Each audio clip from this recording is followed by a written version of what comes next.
12 Golden Age movies that ruined beloved books. Ever cracked open Moby Dick, Rebecca, or Wuthering Heights? Then watched the movie and wondered, wait, where did the murder, philosophy, and second-generation revenge go? Golden Age Hollywood didn't just trim these classics, it rewrote their DNA. Tonight we'll pull back the velvet curtain on 12 beloved books, The Hunchback of Notre Dame, Anna Karenina, David Copperfield, and more, that the studio system sliced, sanitized, or sweet-talked into something their authors might barely recognize. Stick around, because each countdown slot exposes a fresh literary crime, and our number one pick shows how one glamorous adaptation erased half a novel's soul while selling out every theater in town. Number 12, The Adventures of Tom Sawyer, 1938. Mark Twain's novel fires potshots at Sunday school pomposity, small-town gossip, and the warped morality of respectable adults. In David O. Selznick's eye-popping Technicolor version, almost every barb is smoothed into syrup. Gone is Tom's cynical commentary on revival meetings. Aunt Polly's fire and brimstone punishments shrink to gentle scolding. Even the graveyard murder is staged like a shadow puppet show to spare delicate viewers. Selznick's production memos read like a parental advisory. No harsh corporal punishment, no irreverence toward the pulpit, no blood. The result is a nostalgic postcard of riverboats, white picket fences, and kids who misbehave, only so adults can hug them afterward. Viewers left the theater humming the theme song, never suspecting that Twain's original was a razor aimed at their own polite assumptions. Up next, a wardrobe switch so bold it convinces generations that Jane Austen sewed hoop skirts. Number 11. Pride and Prejudice, 1940. Jane Austen choreographed her romances against the strict etiquette of Regency England, where a frayed glove could spell social doom. MGM, determined to dazzle wartime audiences, swapped empire waist muslins for enormous Victorian crinolines, because, as producer Hunt Stromberg smirked, bigger skirts, bigger box office. That fashion fast-forward erases crucial context. Elizabeth Bennet suddenly flounces around in styles that wouldn't exist for another 30 years, turning Austen's pointed satire of tight budgets and limited freedoms into a frothy fashion parade. But the makeover runs deeper than fabric. Mr. Collins transforms from oily clergyman to lovable buffoon. Lady Catherine shifts from tyrant to quirky aunt. Every prickly edge Austen honed to skewer class snobbery melts into charming banter, leaving viewers with a lovely romance that unintentionally misses the joke. Stick around, because one Gothic mansion is about to swallow an entire feminist manifesto. Number 10, Jane Eyre, 1943. Charlotte Bronte armed Jane with volcanic self-respect. She abandons Rochester, inherits her own fortune, and returns only when they stand as equals. In Robert Stevenson's adaptation, the inheritance arc vanishes, the Moore House detour shrinks to a single scene, and Jane's electrifying speeches become hushed whispers. Orson Welles' brooding Rochester dominates the camera, so much so that critics joked the film should have been titled Mr. Rochester. When studio chief Darrell F. Zanuck previewed a cut that preserved Jane's fiery monologue, "I am a free human being," he deemed it lecture-y and ordered trims. What remains is a Gothic love story where independence feels like a decorative lace collar rather than the novel's beating heart. But that trimming looks modest beside a movie that scrubs vice until even sin itself seems squeaky clean. Number 9.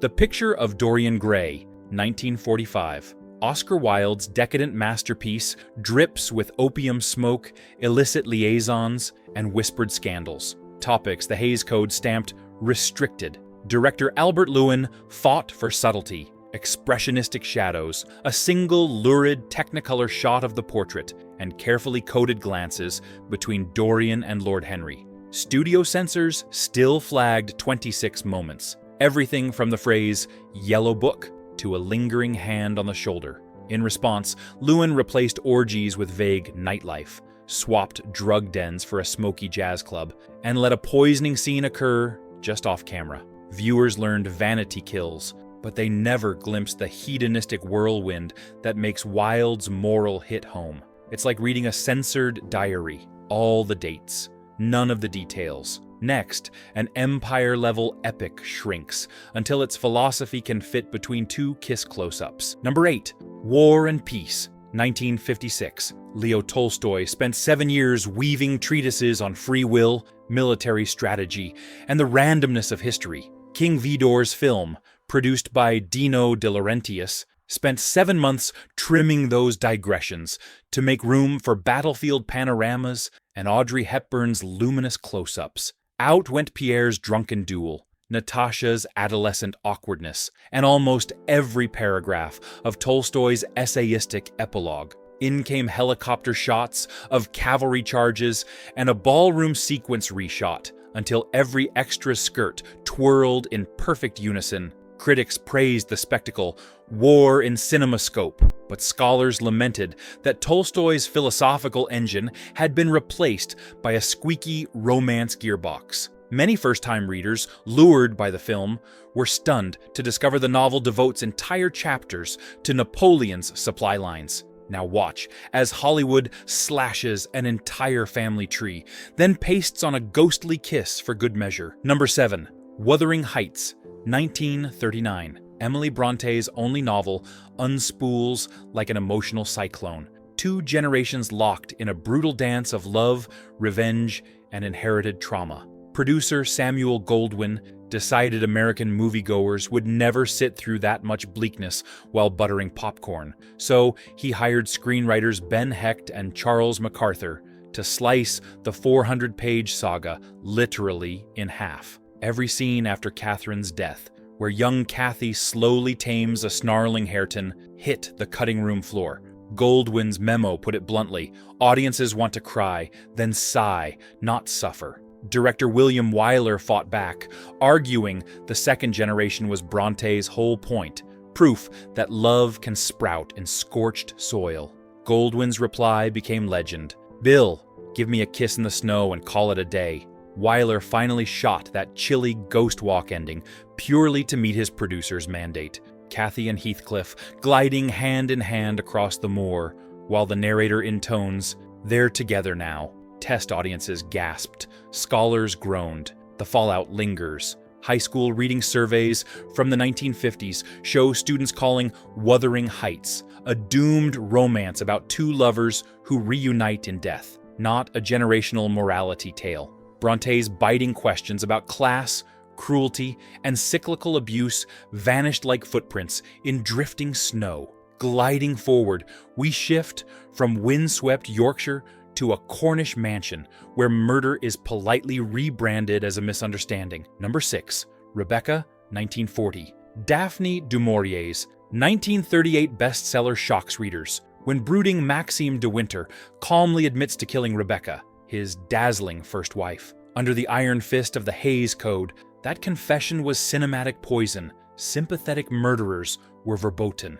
Producer David O. Selznick ordered 3 script rewrites. Early drafts by Robert E. Sherwood and Joan Harrison kept the murder. Each came back with censor notes scrawled in red. Unacceptable. Crime must be punished or accidental. Enter draft 4. Rebecca taunts Maxime about pregnancy. They struggle. She falls, strikes her head, and dies by freak accident. The change ripples through the narrative. Maxime becomes a victim of circumstance. His new wife's moral crisis evaporates, and audiences leave content, just as the code intended. Du Maurier attended the LA premiere in March 1940, smiling for photographers. Her private letter to her editor reads otherwise: "They have twisted my dark story into a fairy tale of guiltless love." Hitchcock, cornered by the code, later told Francois Truffaut he felt like he'd filmed a one-armed man and called him an athlete. Still, Oscar Knight crowned Rebecca Best Picture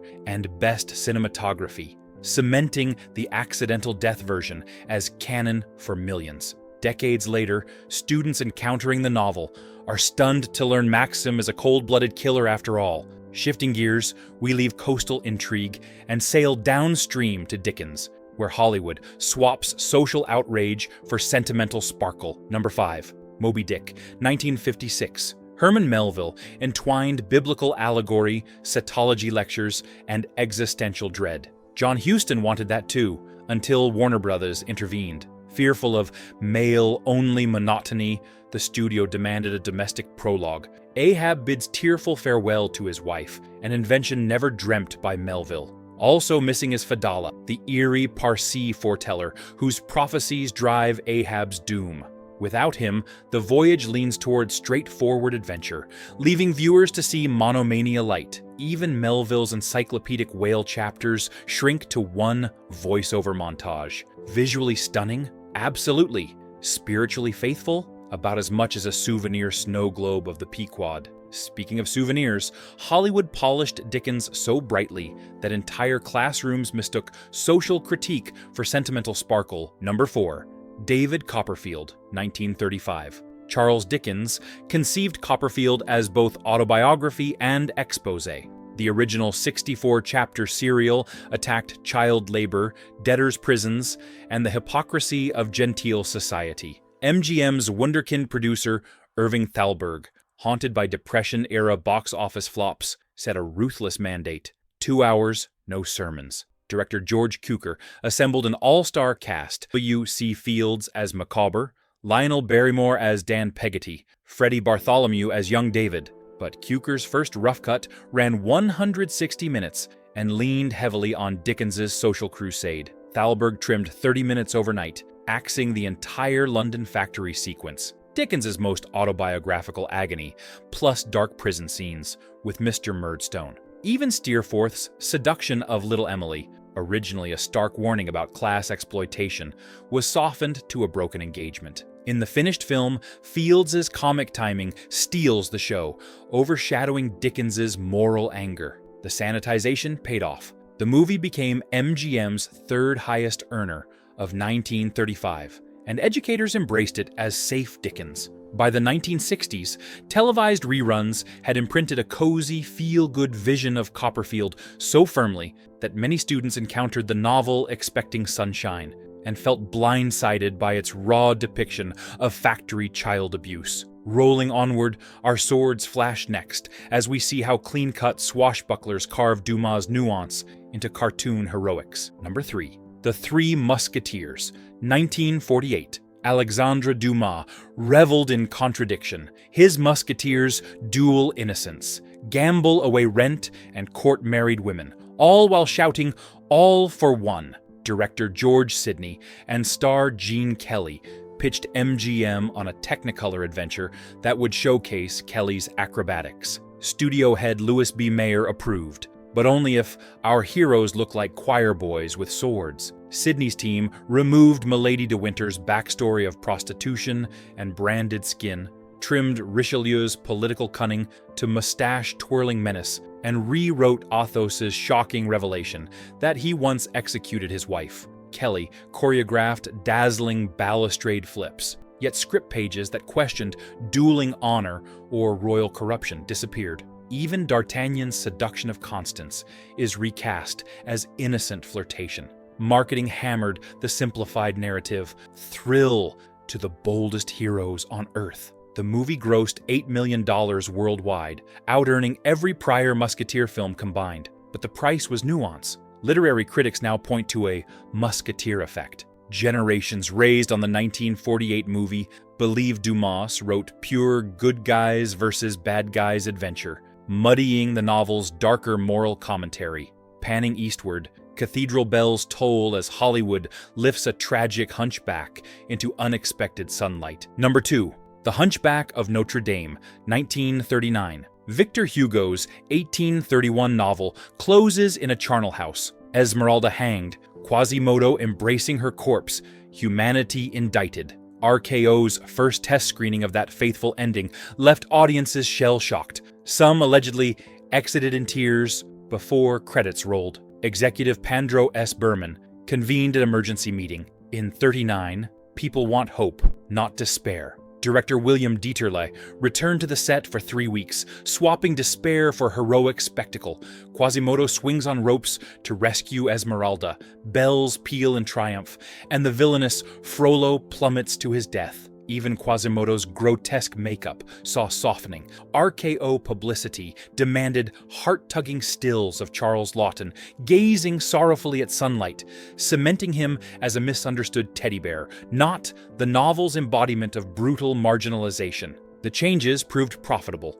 The film doubled its $1.8 million budget and became, for decades, the definitive Quasimodo. School editions of Hugo's novel, issued in the 1940s, included forewords warning readers of its sad ending, evidence the movie had flipped expectations. Disney's 1996 animated version followed RKO's template, adding even more optimism. Another echo of the studio fix that first brightened Hugo's darkest chapter. Swinging our spotlight to the summit, we arrive at the grandest act of literary surgery Hollywood ever performed on a Russian masterpiece. Number 1. Anna Karenina, 1935. Leo Tolstoy wrote Anna Karenina as a double helix. Anna's passionate affair spirals downward, while Levin's quest for meaning curves upward, arguing that society punishes women's desires while absolving men's. MGM owned 2 Garbo vehicles already, Inspiration, Grand Hotel, and craved another. Producer David O. Selznick viewed Levin's pastoral chapters as haystack philosophy and tossed them. Screenwriter Cleo Finch pleaded to keep at least Levin's spiritual climax. Selznick scrawled, "Drop slows pace." Wardrobe head Adrian designed 42 gowns for Garbo, each pricier than an average American home, cementing the film's focus on tragic glamour. Critics applauded the spectacle, yet Russian émigré writers blasted it in the nation, calling the adaptation a valentine that leaves the novel's conscience unopened. The box office soared, but the simplification reshaped cultural memory. In mid-century surveys, more than half of U.S. readers cited the tragic love story as the theme of Tolstoy's novel, with only 12% mentioning Levin's philosophical arc, a reversal of Tolstoy's own emphasis. Later adaptations, Vivian Leigh in 1948, Keira Knightley in 2012, struggled to correct MGM's imbalance, but never erased the glamorous affair lens first sold in 1935. Selznick allegedly kept Tolstoy's novel on his desk, its pages uncut, a Hollywood metaphor if ever there was one. The book lay pristine, while its soul lit up marquees worldwide. From Tom's whitewashed fence to Anna's fatal train, these 12 films prove Hollywood could carve even the sturdiest classics into crowd-pleasing silhouettes. Censors demanded moral clarity. Producers chased ticket sales. Audiences craved escapism in a world rattled by depression and war. The casualties were nuance, complexity, and sometimes truth itself. Yet the irony lingers. Many people met these great novels through the very movies that distorted them. Perhaps that's the final twist. Cinema's power to enthrall can both preserve and pervert culture at the same time. So the next time you press play on a vintage adaptation, ask yourself, what's missing between the frames? Your bookshelf might have the answers, and I guarantee the real story is wilder, darker, and more daring than any director dared to show.